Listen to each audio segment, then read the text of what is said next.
saying, oh, my name is Jafar Ondoroma. What's your other name? Amin Ondoroma. No! Out! No, there's some people. My grandfather Jafar has arrived.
I've been in Uganda for very many years, and I believe Uganda is the place anybody should aspire to live in. We have good weather, we have abundance of food, we have abundance of employment as long as you look out for the right things.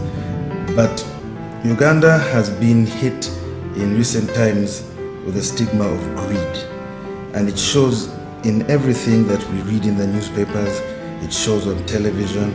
It shows even when you're sitting down with people just trying to make ends meet. Everybody wants to bite off a piece that's bigger than what they deserve. That is Uganda's major problem in my eyes. If only we could curb the greed, if only we could share out that pie equally and of course responsibly, then we will be the best country on the planet. In the next 5 years, I really wish and hope that Ugandans can look at the bigger picture, can look at Uganda as a country, can look at their neighbors, their friends, and see that everybody needs equal opportunity. Because in the next 5 years, I don't want people to be calling me up saying, please, can you find me a job? I want people to be calling me up and saying, would you like to come and work with me? That is what I'd like to see. In the next 50 years, I don't want to see my child suffering. I want to see him prosperous. I want to see him with a good wife, with children, with a family of his own, living the dream. That's what I would like to see in Uganda. That's my honest opinion. And I'm Mark Kaheru, I'm Ugandan. What do you say?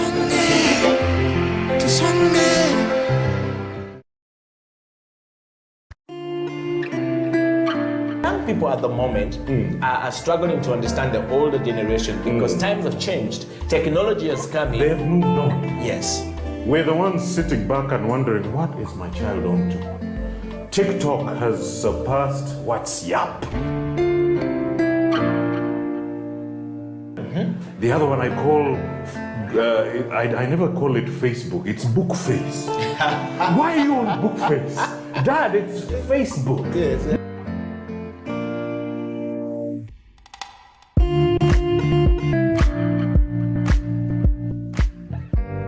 Me, I keep saying, I have a foot amongst the millennials. Yeah. I understand the traditionalists. Okay.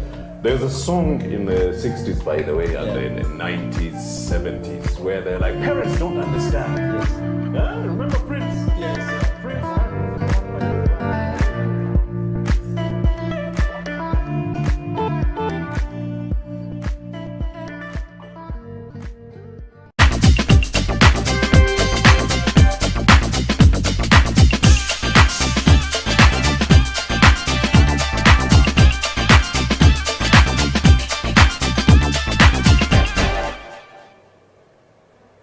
Welcome to the Elders Wisdom Circle. My name is Eddie Okila, straight out of Kampala, the Pearl of Africa. To the rest of the world, we are serving the elders and the wisdom of the elders to the young.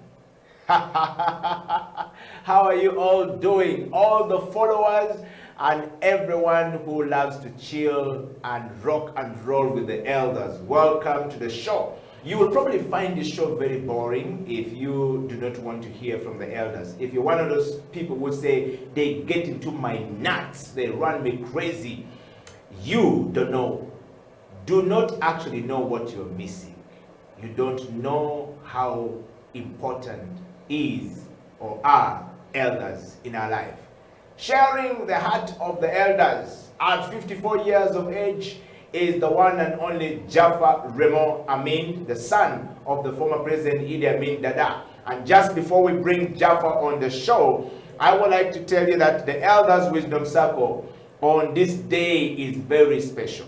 And the topic is, I am because we are.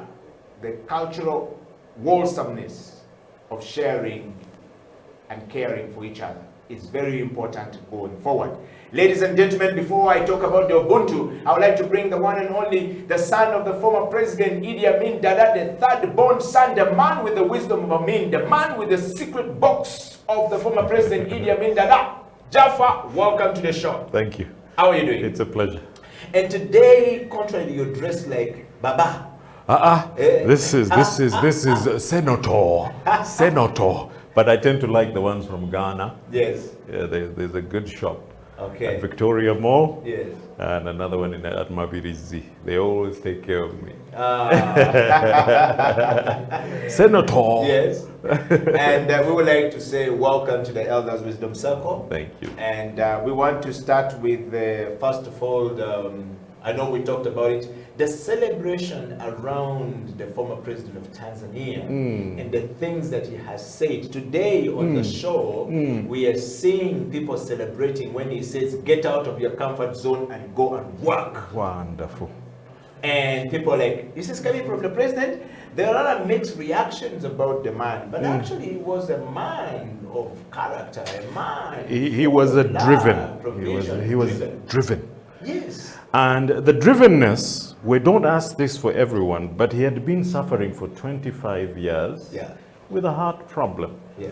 So he understood that his life was finite. Yes. The fact that somebody can appreciate that life is finite and we are not immortal gives you that drive. Wow. So when you look back at his 6 years and what he accomplished, you just have to salute the man. I was listening to Lumumba, Professor Lumumba, and he was, I thought I was articulate, but Professor Lumumba, Lord have mercy. That Kenyan is as articulate as they come. Yes. A true African elder with a PhD to boot. Wow. Well, Jaffa, I think that listening to all our elders and what has happened in Tanzania has been able to teach us a lot more. And if you're young and under the age of 40, 30, 25, 20, you need to be involved in the matters of our society, of our nation, going forward without having to insult the elders. You need to go to the elders and actually seek wisdom from the elders. And have a conversation with them. But speaking to power. Because ordinarily in society, they are the purveyors of responsibility. Absolutely true. Jaffa today on the show, and everyone joining us from all across the world, we're live on Twitter, we're live on Facebook, we're live on our YouTube channel, and we would like to say thank you very much for being a part of the Elders Wisdom Circle, growing bigger and better every single day, touching lives all around us and bringing the healing of our elders to our generation all across the world. And to all our African brothers, the stories of elders in Kampala, in Uganda, in East Africa is the same in Ghana, is the same in West Africa, is the same in Central Republic, is the same in South Africa, is the same in North Africa. We must continue to be connected with the elders. I want to say this, Jaffa, that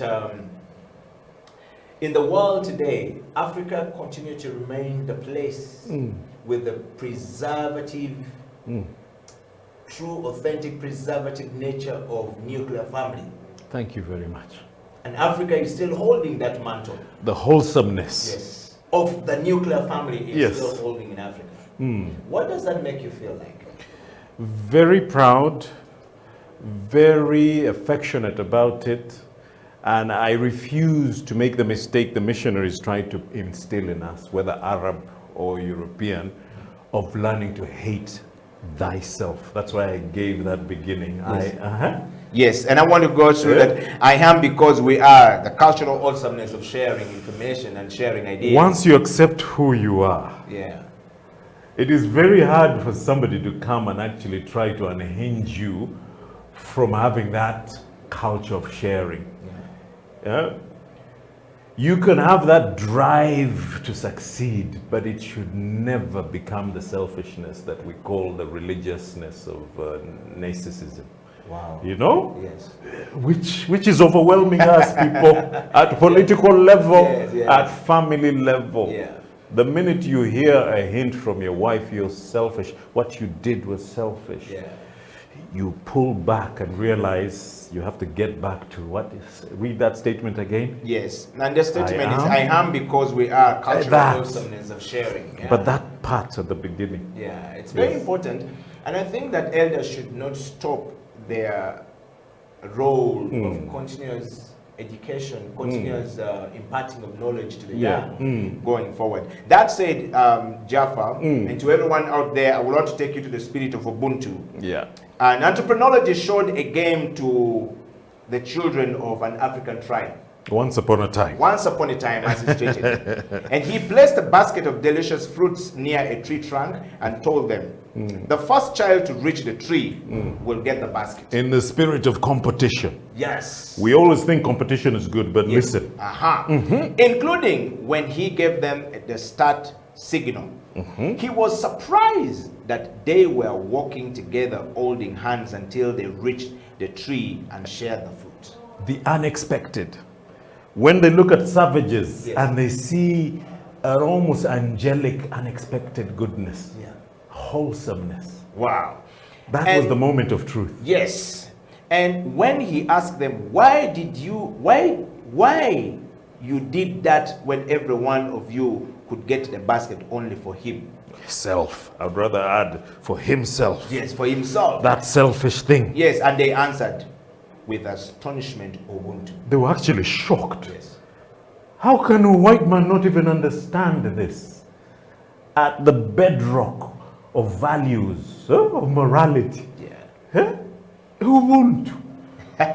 My tribe says Mutu when we're talking about Mutu. Mutu. We say Mutu. I say Mutu Laga. That man. which is the same thing as Ubuntu. Yes. Huh? You know, languages are universal. Yes. Huh? And we got 54 dialect in Africa, and so really in Uganda. In Uganda alone, and so if Uganda alone has 54, if you put half together, of them are Bantu. Yes. It's Ubuntu. Ubuntu. Yeah. And that's the spirit. And so he went to say that is how. And so he says that's how. That is how can one of us be happy while the rest are miserable? Remember, they're shocked at the immorality of the question, and they're answering it. And Repeat. it says, Ubuntu in their civilization means I am because we are together in it. That's sharing. Yes. I want to say this, that the indigenous people knows the secret of happiness that has been lost in all societies that transcend them and which considers themselves civilized society. And they look down at us. Exactly. And they look down on us. Which is what we often refer to as the But African every missionary who comes here finds the spiritual liveliness and wholesomeness that shames them. The ones who stay learn from it.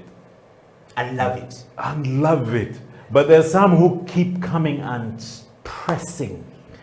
And they keep fighting about having a better education, but not learning from this story. Wow. I've had a similar situation. The first series we did with you, I kept telling you about this business of going to the village boastfully with your 50,000 worth of salt. I call it poisonous salt, poisonous sugar, poisonous processed oil, and feeling great at providing. Lo and behold, when you're returning at the weekends, at the week's end, they give you produce worth 500,000. When you get home and you're really offloading the produce, that Ubuntu, the sense of sharing, the appreciation for that salt, for that sugar, for that processed oil, the rewards are astronomical. And the multiplier effect is Ubuntu at its finest. And that's what actually pressed me to learn about ourselves, because I realized, my God, shame on you. What is your 50 when they can give you 500,000 in a week? Something that will last you probably for 1 month. Yes. Not going to Safeway, not going to ShopRite, not going to Game Store, not going to Carrefour, you know? But organic food that we consider expensive, that's the irony. Which is actually very expensive. It is, oh my God. Huh? So the irony of that is that the ability of our people not to realize the selfless sharing. Yes, not to realize that what we are sharing selflessly is actually more valuable. It's much more. Yes, 1,000 times much more. The abundance of it here is given to us by the Most High. That the thank you. Represents. Do you know how we run away from rain? Yes. Some people told me, no, just stand in it and take it, soak it up. Yes. It's free. The Almighty gives us that freely. learn that is the sense of sharing. Yes. That God can say, abundance I have, and so receive. And people never talk about this, but I'm bringing a concept to this, and that's the reason I gave it that funny name at the end. African capitalism, where we share while we're gaining. Yes. Not the greed, not the narcissism of yanje. I was making people in the taxi laugh. I said the head of state wakes up and goes yanje, a fear of loss. Yes. Chimurumira, yange. You wake up a fear of loss. Yes. Even the fear of losing your beloved wife to another is a constant.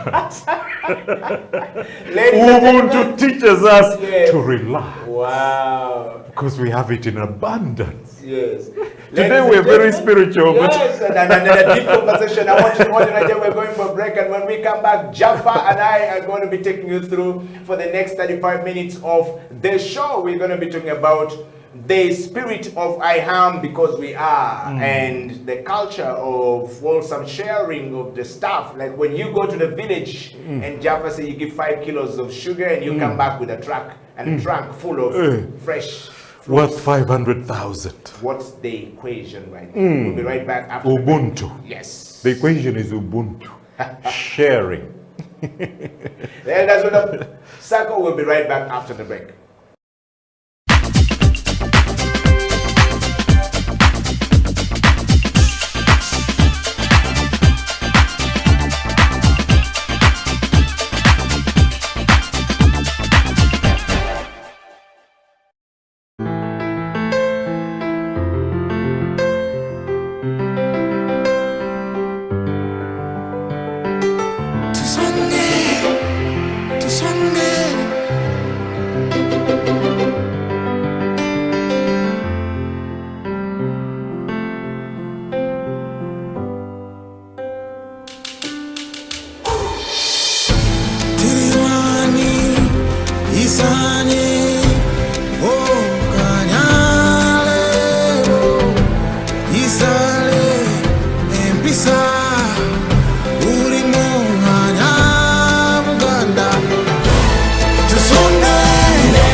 I've been in Uganda for very many years, and I believe Uganda is the place anybody should aspire to live in. We have good weather, we have abundance of food, we have abundance of employment as long as you look out for the right things.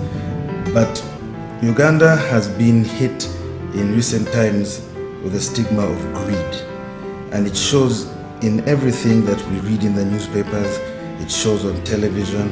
It shows even when you're sitting down with people just trying to make ends meet. Everybody wants to bite off a piece that's bigger than what they deserve. That is Uganda's major problem in my eyes. If only we could curb the greed, if only we could share out that pie equally and of course responsibly, then we will be the best country on the planet. In the next 5 years, I really wish and hope that Ugandans can look at the bigger picture, can look at Uganda as a country, can look at their neighbors, their friends, and see that everybody needs equal opportunity. Because in the next 5 years, I don't want people to be calling me up saying, please, can you find me a job? I want people to be calling me up and saying, would you like to come and work with me? That is what I'd like to see. In the next 50 years, I don't want to see my child suffering. I want to see him prosperous. I want to see him with a good wife, with children, with a family of his own, living the dream. That's what I would like to see in Uganda. That's my honest opinion. And I'm Mark Kaheru, I'm Ugandan. What do you say?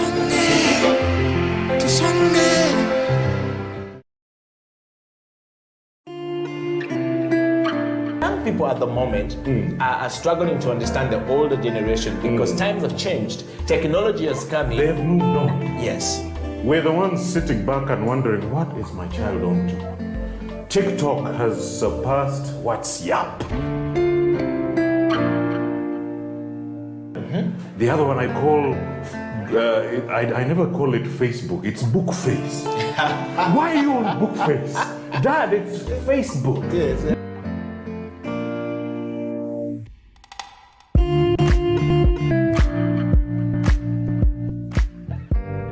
Me, I keep saying, I have a foot amongst the millennials. Yeah. And I understand the traditionalists. Okay.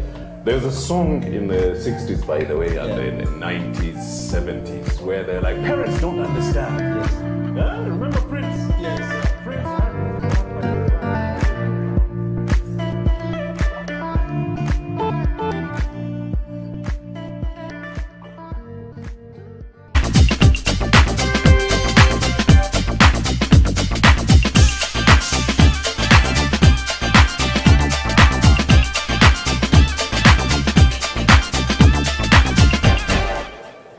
Welcome back from the break. This is the Elders Wisdom Circle. In the studio is myself, Eddie Okila, and Jaffa Remo Amin, the third born son of Idi Amin Dada. We believe that this man has the wisdom of Amin.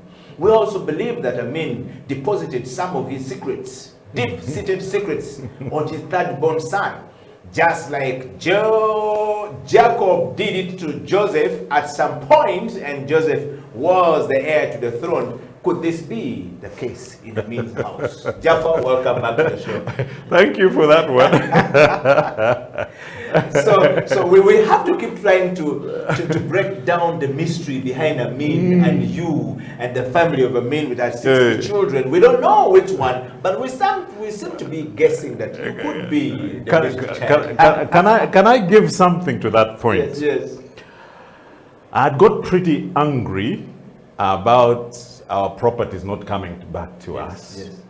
And I was really becoming forceful and wanting to live the high life back in Kololo, you know? Yes. But he told me, "De Malta Dunya, these are worldly things."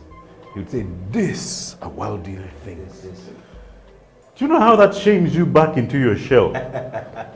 You're going full throttle to become very demanding. You know, I call it the Biafre syndrome. Yes. Demanding. But he was reminding me, these are worldly things. Wow. He's the type of person who, when the people had decided that the Cadillac, the expensive cars, they were all parked at Nakasongola. They were loading them onto a Hercules to take them to Libya. He finds out, he said, no. Take those cars out of there. Where are you taking them? Now, others would have loaded them up like the Gambian president. He loaded his cars to exile. He needed his hammer. He needed his Rolls Royce. He needed things. So sometimes my selflessness becomes a hindrance, because I learned from the best who learned to let go. Yes.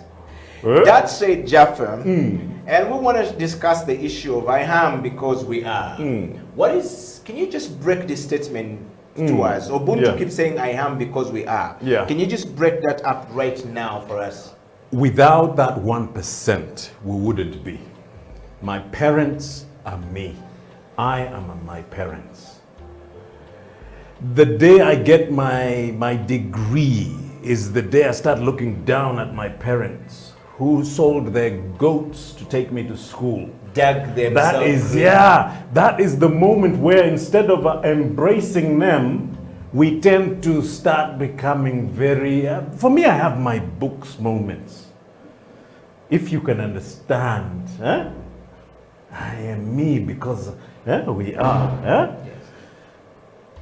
That keeps you in check. Me being told by my mother, you like your stepmothers, but I'm your mother. She was basically trying to say, they're classier than I am, but I am your mother. Yeah.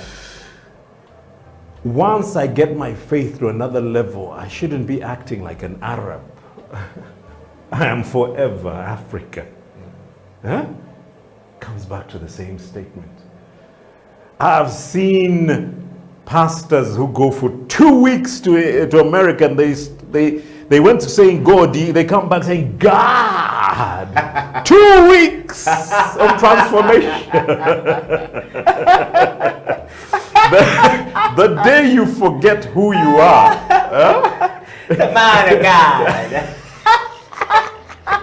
I'm like, what happened to Godi? God! Yes. Is he another person? Yes. No, we're talking about God. I'm like, you just went 2 weeks. Yeah, but you speak like British. Yes. For me, I'm American. God! Yes. I'm just trying to say that this statement is so important in identity. Please put that stop. Let's put that up there so that you guys can see it. I am because we are. Yeah. The cultural wholesomeness of sharing comes in you knowing who you are. Those children chasing the chicken just before you set off for Kampala, they bring it with all the, like Chicken George or Rambo, no, who's it? Sylvester Stallone, as the boxer, yes. Rocky, yes. chasing the chicken, yes. to get it for you so that Eddie gets it back to Kampala. That infinite sense yes. yeah. of sharing comes from actually love and acceptance of who you are. Huh? Me, that's the reasoning behind that statement. Wow. Well, you heard it. The story of I am because we are is quite a very important situation right there for us to be able to look into. Jaffa's just broken it up for us. Sometimes we don't understand the elders that you are now a university graduate, but your father sold goats, chicken, cows, rats, everything else to raise the money to take you to school. You are who you are today because of them. How much respect do we give to the elders? How much respect are you giving back to your father? That is the statement we have on the screen right there. Think about it. Think about the statement and say, before I abuse my father, my mother, that they don't wear good clothes or they don't dress well. Or they don't understand. They don't understand. They should know that they sold goats and cows. They cared enough for you. Yes, they dug so much so that their son and their daughter can have something. Me, that's the true meaning of sacrifice. Wow. And a mother's selfless love is the #1 form of that. They give everything. Jaffa, we want to hasten to the next one. The cultural wholesomeness of sharing. I use my word. I know everybody thinks about it. Yes. African capitalism. I'm tired of listening to capital socialism because they use it as a dirty word in the West. Yes. Yes. What we got from the Magufulis at the tail end of Nyerere's revolution was African socialism.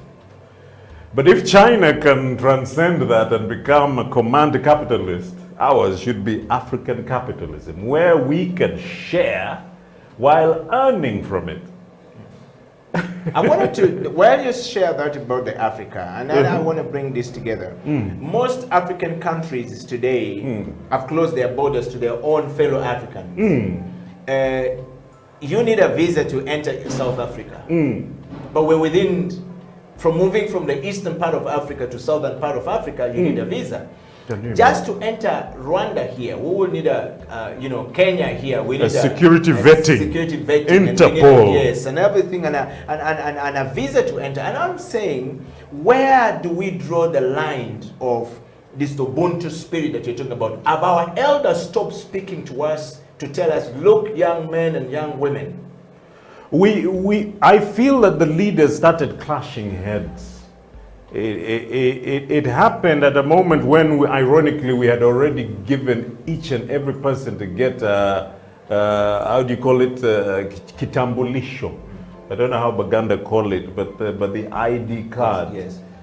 The ID card is so, not analog, it is so digital that you can just pass through every location in East Africa normally.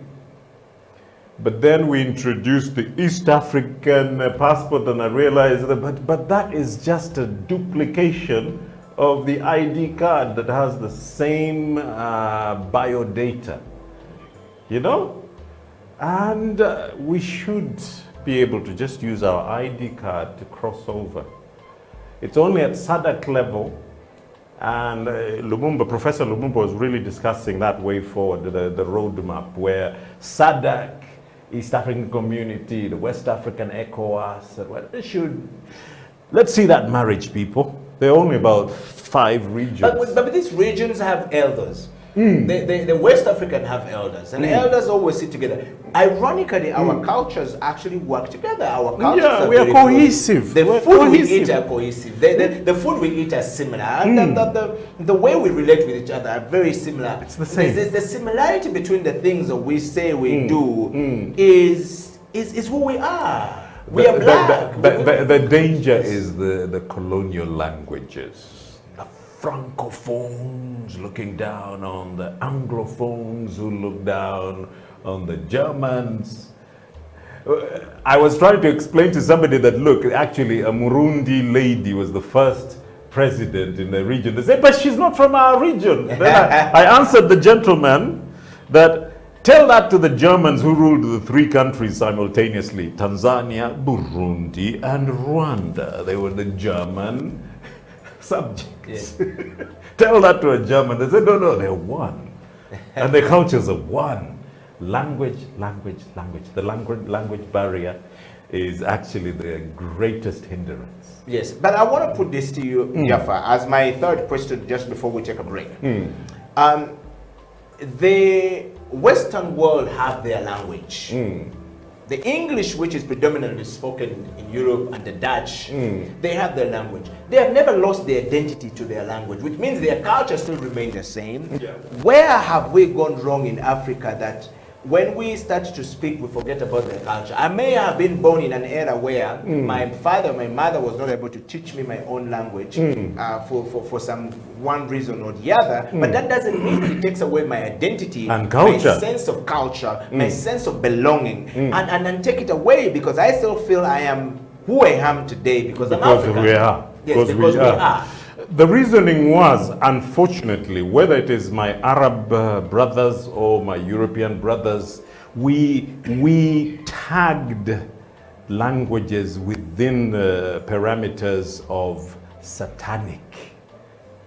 They started preaching that your language is satanic, your culture is satanic. So stay away from it. The Musomi, the one who reads, who learns Latin fastest, who learns Arabic fastest, is more wholesome. It was a way of breaking us away from who we are. With slavery, remember the Toby? The man was Kunta Kinte, but was being whipped into submission to accept a slaver's name. I find my good friends in the West, I'm talking about Western Ugandan, they like using Western son names. You hear somebody called Johnson Biaruhanga. I'm like, you have double son name. They say, no, that's my Christian name. I'm like, no, that Johnson is a son name, and then Biaruhanga is a son name. Yes. Where's your Christian name? He looks perplexed.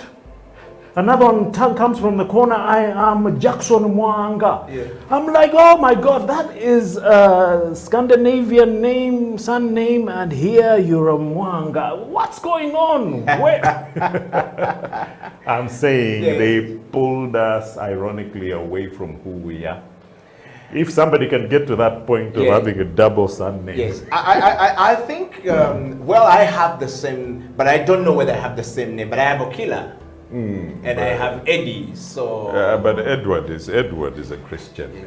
Yes. So I want to go to my friend Onyaito Deke and Diwato Chom. Yes, change their names and want to swear. Pan-Africanists. The next one is Pastor Senpai. He says, I want to change my name from Sempa to Baba Gwanga. No, but his Sempa is perfect. Yes, Sempa. Yo, Muganda. That one is a gere. Those ones came. Those ones are Banyoro. He said no. Royals are Banyoro. Royals are Banyoro. But his father is Royals. His father is an Indian, and his mother is a Muganda girl. But he got married at the wrong time, and so your dad asked those who want to stay here to stay, and those who don't want to stay to leave. And so his father's family chose to leave. So Sempa said he grew up without the father. He was sharing his story here. So he said he wants to change his name. But I just want to bring this to the context of these guys changing their names. What do you have to say? Because you're saying we have double names. I have double names. Yes. The whole notion of questioning my identity as a Ugandan comes from seeing Idi Amin. Those are two Arab names. Yes. Jafar Amin. Those are two Arab names. Yes. Everyone in Bombo has Muhammad Hussein. Yes. Until you quantify yourself as Remo. Yes. Dada. Alemi. Yes. My name is Remo. My father's name is Alemi. My grandfather's name is Dada. Yes. Ah. So I'm in a good place as Okila. You're in perfection. Now, the Northerners have that important point. So-called Muslims from West Nile will always have that third name sitting in the middle, the balance. Yes. The Remo, Jafar, Remo, Amin. Yes. So my identity is sitting smack bang in the middle. Wow. Yeah. So how do you get your identity now to put it back from where now? My point is, yes, I don't want to hear people saying, don't use that that savage name, or don't use that that abominable name. Some people would just, somebody saying, oh, my name is Jafar Ondoroma. What's your other name? Amin Ondoroma. No, out. No, there's some people. My grandfather Jafar has arrived. My grandfather, yes. Rajab. Yes. We don't say uncle or great uncle. Yes. No. One father was called Rajab, the other one was called Amin. Yes. Every time my grandfather would wash ablution and get ready to go to the mosque on Friday like we did today, villagers will come and say, Yango! That's his name. Yango! He said, don't call me that savage, abominable name. He'd go back and take ablution. He would end up doing it 5 times. But the villagers were having, having a ball. They were having, including his daughters. Astaghfirullah. That's like, I seek refuge in the name of the Almighty. How can you call me that abominable name? Yango? Ladies and gentlemen, that's where some suckers go for break, and when we come back, Jaffa will be able to conclude the show. This show has gone bananas. And sweet potatoes in Africa. We'll be right back after the break. This is the Elders Wisdom Circle. Being comfortable with who you are. Yes.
I've been in Uganda for very many years, and I believe Uganda is the place anybody should aspire to live in. We have good weather, we have abundance of food, we have abundance of employment as long as you look out for the right things.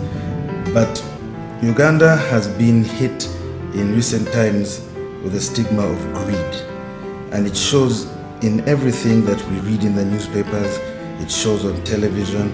It shows even when you're sitting down with people just trying to make ends meet. Everybody wants to bite off a piece that's bigger than what they deserve. That is Uganda's major problem in my eyes. If only we could curb the greed, if only we could share out that pie equally and of course responsibly, then we will be the best country on the planet. In the next 5 years, I really wish and hope that Ugandans can look at the bigger picture, can look at Uganda as a country, can look at their neighbors, their friends, and see that everybody needs equal opportunity. Because in the next 5 years, I don't want people to be calling me up saying, please, can you find me a job? I want people to be calling me up and saying, would you like to come and work with me? That is what I'd like to see. In the next 50 years, I don't want to see my child suffering. I want to see him prosperous. I want to see him with a good wife. with children, with a family of his own, living the dream. That's what I would like to see in Uganda. That's my honest opinion. And I'm Mark Kaheru, I'm Ugandan. What do you say?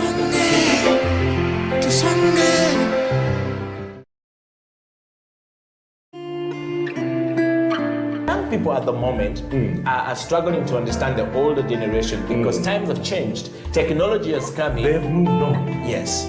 We're the ones sitting back and wondering, what is my child on to? TikTok has surpassed WhatsApp. The other one I call, I never call it Facebook, it's Bookface. Why are you on Bookface? Dad, it's Facebook. Yes.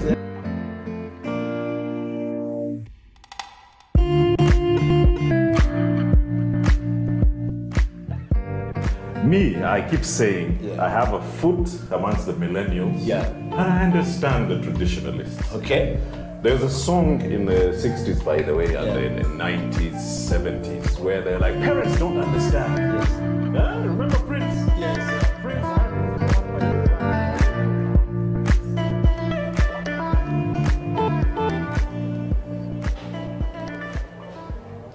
This is the Elders Wisdom Circle. My name is Eddie Okela and welcome to the program. We are talking about the elders' wisdom. The elders' wisdom. Do you have elders in your life? Do you have elders at home? Do you listen to your elders? Elders means those who are 50 and above. They have seen more life than a person who is 50 below. 50 and above, even if they're 4 years like Jaffa, those experiences of 4 years are greater than the person who have not reached there even by a quarter of it, right? And so don't think that a 50-year-old is very young. No, 50 plus is an experience that needs to be shared with us. If somebody is older than you by 10 years, take time and listen to them. And listen to them carefully because the experiences they've been through in life are greater than yours. And they might save you from more trouble than good. All right? And so on this show, we tend to share some of the things. And today, Jaffa is talking about I am because we are. And that means that the name we have in Africa and the things we're going through in Africa is because our elders defined them for us. It's because the elders, those who came before us and left before us, have done something greater than we have not done ourselves. So we must learn from them and move forward. Therefore, the foray into the elders' life needs some really great insights. I would like to welcome Jaffa back on the show. Thank you. And Jaffa, we're going to hasten to the close, and I want to take you to the wisdom of our elders back in the days.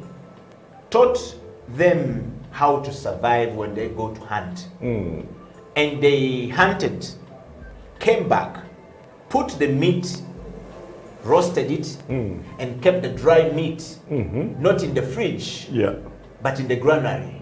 And properly roasted. And always dried. wrapped inside the banana leaves or put in the pot and dried. And they will pick it up. Now we're living in the eras of fridges, refrigeration, all right?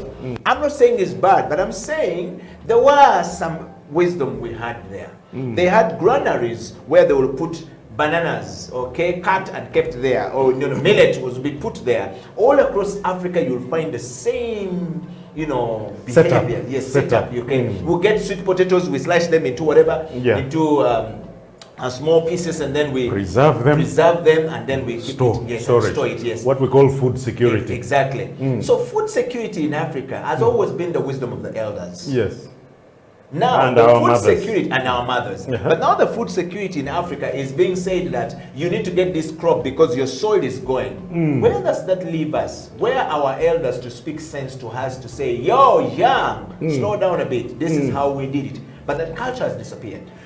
It has disappeared in this way. Let me give you what even taught us in the first place to start preserving.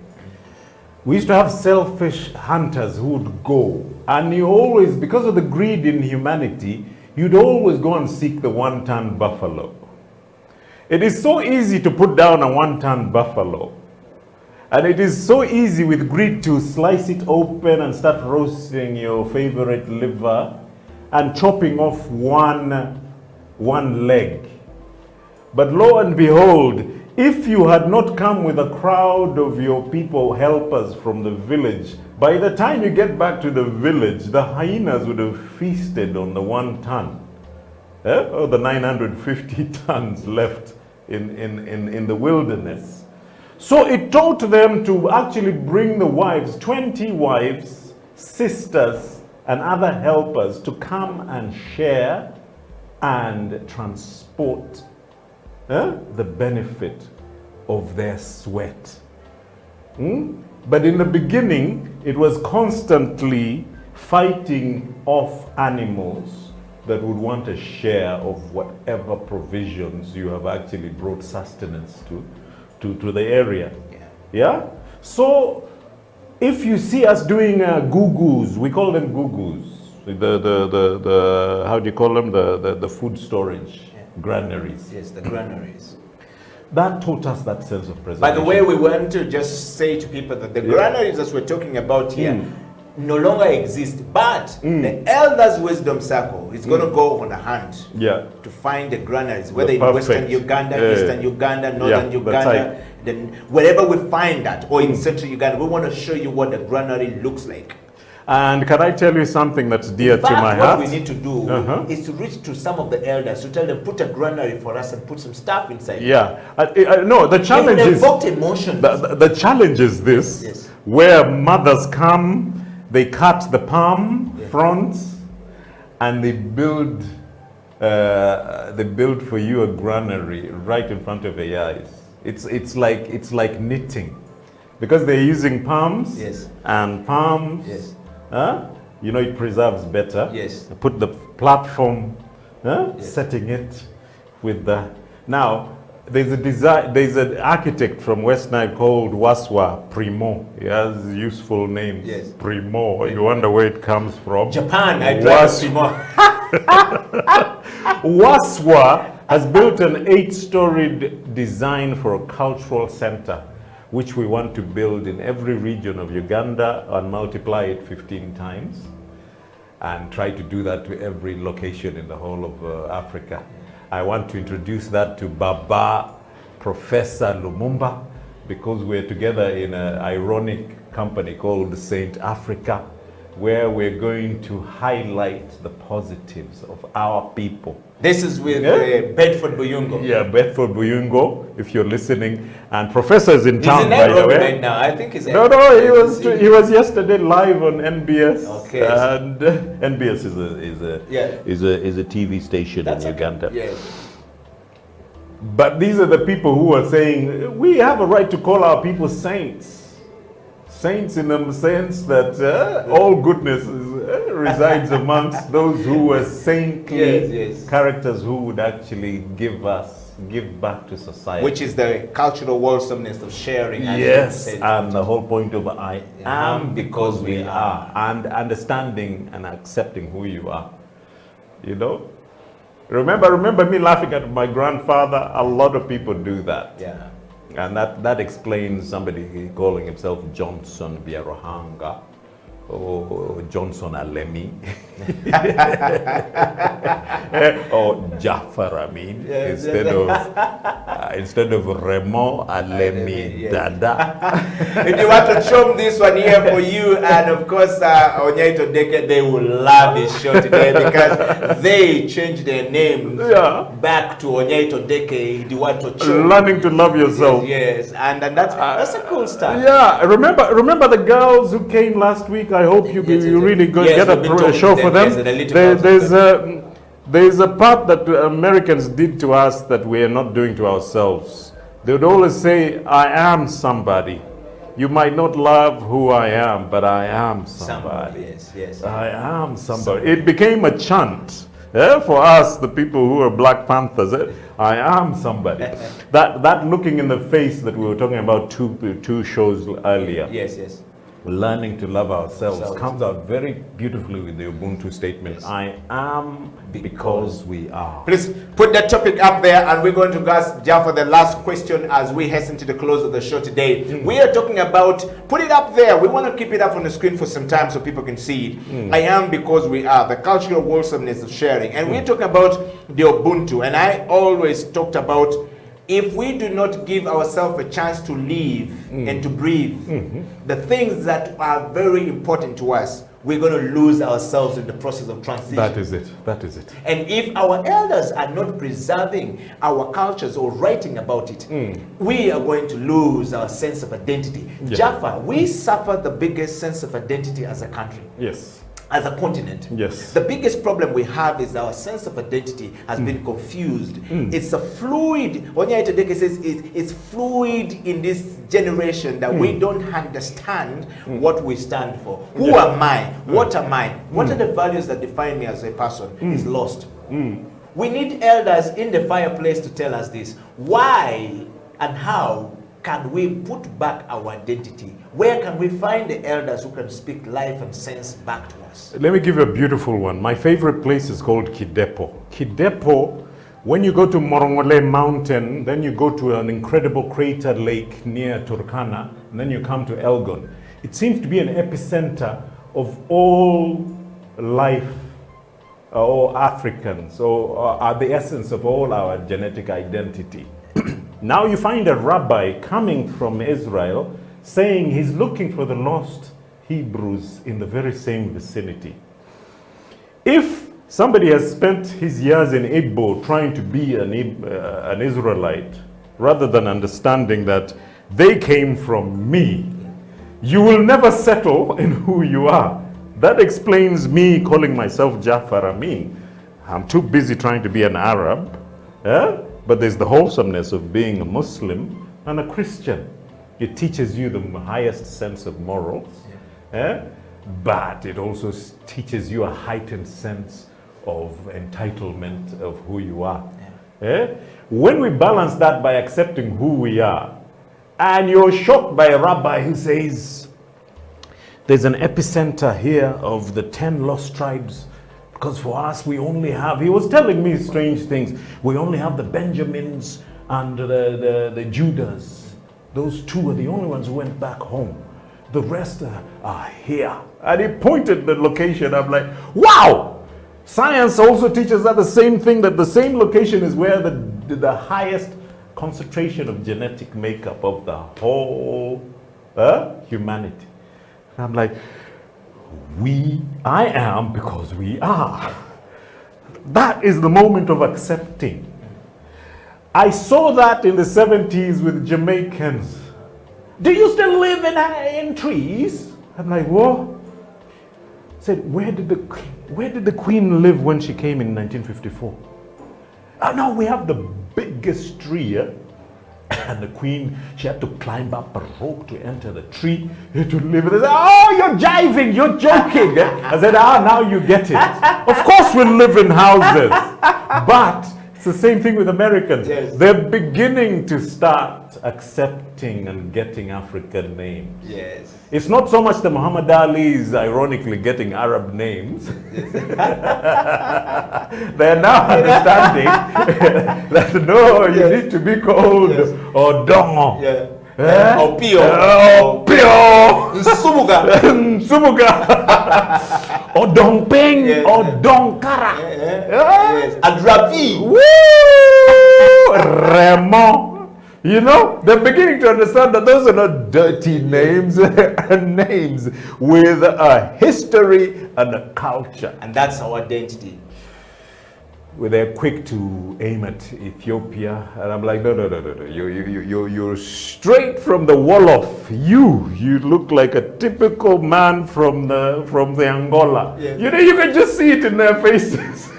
You know the way we identify each other? Yes. With Americans, it's quick. Look at Shaq. Yes. Shaquille O'Neal is a typical Dinka. He can't move away from it. He's a Dinka. 311. Now, we can tell that. Yes.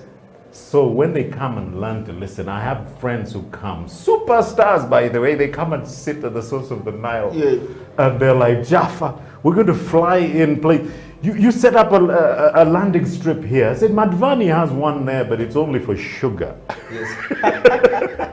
But can you imagine the history? Why should only Ghana get the return back to Africa when there's the source of the Nile in Uganda? Ajarova, are you listening? Half Italian you. That is it. The return back to Africa. Yeah. Americans are loving Africa. It has nothing to do with Obama, but